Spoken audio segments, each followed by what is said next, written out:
안녕하세요. 박준현입니다. 오늘은 파트 3. 제가 캐나다에서 보낸 10학년, 고등학교 1에서 2학년 정도죠. 이야기를 해보려고 합니다. 오랜 파업 끝에 드디어 학교가 시작되었어요. 한국과는 다르게 저는 학교에 가기 위해 대중교통을 이용해야 했습니다. 걸어가는 것도 고려해봤지만 왕복으로 약 1시간 10에서 20분 정도 걸리더라고요. 그래서 버스를 타기로 했죠. 버스 패스는 한 달에 약 50달러, 한국 돈으로 한 5만원 돈 정도 했는데 그 정도면 괜찮았던 것 같아요. 한국과 비교해서 인상 깊었던 점은 모든 버스에 휠체어 전용 자리가 있었다는 거예요. 정말 대단하다고 느꼈습니다. 버스는 휠체어를 들어올릴 수 있는 엘리베이터가 있거나 버스를 낮추고 작은 다리 같은 거, 램프를 펼쳐서 휠체어를 탄 분들이 탈 수 있도록 했어요. 버스가 10,000원이더라도 대부분 자리를 내어주었고 승객들도 이에 대해 불평하지 않았습니다. 매일 아침 버스 정류장까지 걸어서 약 10분, 버스 타는 시간은 15분, 그래서 등교할 때 총 약 25분 정도 걸렸습니다. 수업 시작은 오전 9시였는데 8시 30분쯤에는 학교에 도착했어요. 그리고 학교가 오후 3시에 끝났습니다. 3시! 믿어지나요? 한국에서는 보통 8시에 학교에 가서 4시에서 5시 정도에 끝나고 방과 후 수업이나 야자 또는 학원을 가잖아요. 그래서 결국 집에 오면 저녁 8시가 넘는 일이 흔했죠. 그런데 3시에 끝난다니까 와 했어요.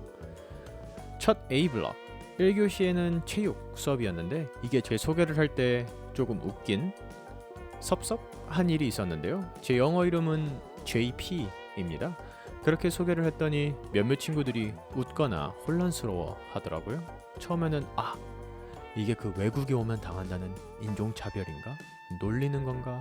했는데 나중에 물어봤더니 Japan, 일본이 줄였으면 JP로도 쓰이더라고요. 한국 Korea 할 때 KR 또는 KOR로 쓰는 것처럼요.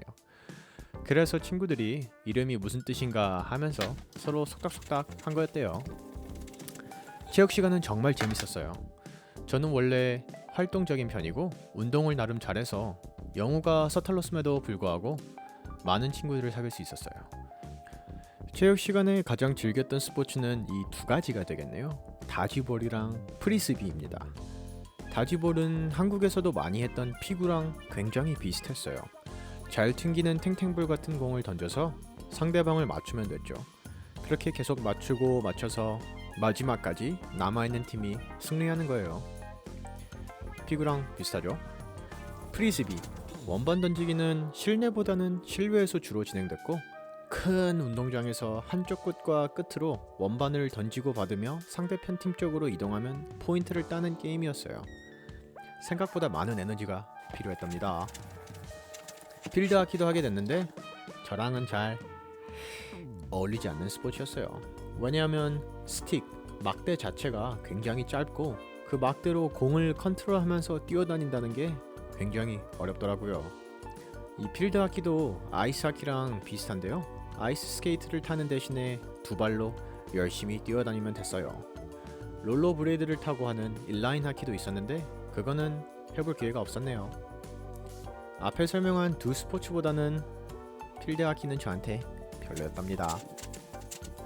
체육 시간 후에는 수학 시간이었습니다. 솔직히 말해서 제가 수학의 신이 된 기분이었어요. 한국이 수학 커리큘럼이 다른 나라들에 비해서 워낙 앞서 나가잖아요. 그래서 그랬는지 캐나다 고등 수학 시간은 많이 수월했어요. 놀라웠던 점은 계산기가 수학 수업에서 필수였다는 거예요. 한국에서는 상상할 수도 없었죠. 친구들은 계산기 사용에 적응이 돼서 그런지 암산을 안 하더라고요. 그래서 제가 암산으로 빠르게 문제를 풀면 그때 친구들의 시선은 아직도 잊을 수가 없답니다. 점심시간에는 대부분 각자 도시락을 싸왔어요. 이것 또한 생소한 일이죠. 한국에서는 대부분 학교에 급식실이 있어서 매달 돈을 내고 밥을 먹었는데 캐나다에서는 거의 모든 학생이 도시락을 싸오더라고요. 저는 간단히 햄과 야채가 들어간 샌드위치 2개를 주로 먹었어요. 한식은 거의 안 먹었던 것 같아요. 여기 캐나다에서도 급식실이 있었는데 거기에서는 버거, 감자튀김 그리고 요리 수업을 듣는 학생들이 만든 요리도 같이 팔았어요. 음식은 뭐 괜찮았습니다. 그래도 가격이 정말 저렴했어요. 기억으로는 2에서 3달러, 3,000원 이하였던 것 같네요. 점심 식사 후 영어 수업에서는 캐나다가 왜 다문화의 나라라고 하는지 느꼈습니다. 제 반 친구들은 중국, 일본, 브라질, 우크라이나, 일본은 했구나. 뭐 이란, 그리고 물론 저를 포함한 한국에서 또 왔죠. 캐나다 사람뿐만 아니라 이렇게 많은 나라에서 온 사람들과 연결될 수 있다는 게 놀라웠습니다. 저희는 각자의 문화를 공유하면서 이제 캐나다에 왔으니 캐나다의 문화와 언어를 같이 배워나가면서 친해졌습니다. 아직도 그 친구들과 연락하냐고요? 안타깝게도 대부분은 아니에요. 대부분 졸업 후 본인의 나라로 돌아갔거든요. 그래도 한편으로는 아버지 말씀대로 그 친구들과 연락을 유지했으면 어떨까 생각을 해봅니다. 이렇게 수업을 듣다 보면 어느덧 오후 3시 방과 후 시간이죠. 솔직히 말하자면 이걸 말해야 될지 모르겠네요. 한국에서 태어나고 자란 저는 나름의 제한과 압박 속에서 자라왔거든요. 많은 한국 친구들은 공감할 거예요. 그런데 캐나다에 오니 이 자유를 느껴버렸습니다. 저는 마치 길들여지지 않은 한 마리의 야생동물이 된 것 같았죠.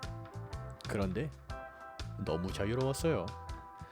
학교는 오후 3시에 끝났고 학교에서 새롭게 사귄 친구들과 어린 남자아이들이라면 모두가 좋아하고 즐길 수 있는, 그렇죠, 그러면서도 건전한 취미 활동을 하면서 방과 후의 시간을 아주 알차게 보냈습니다.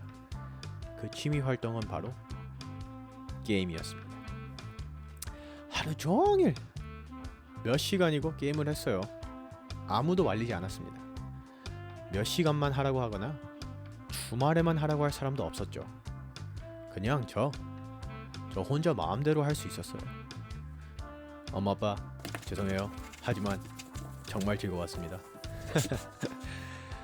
이렇게 제 첫 학기가 무난하게 지나갈 때쯤 하우스 파티에 초대를 받았어요. 홈파티죠.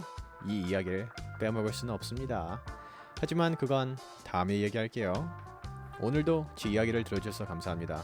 다음에 또 만나요. 바이바이.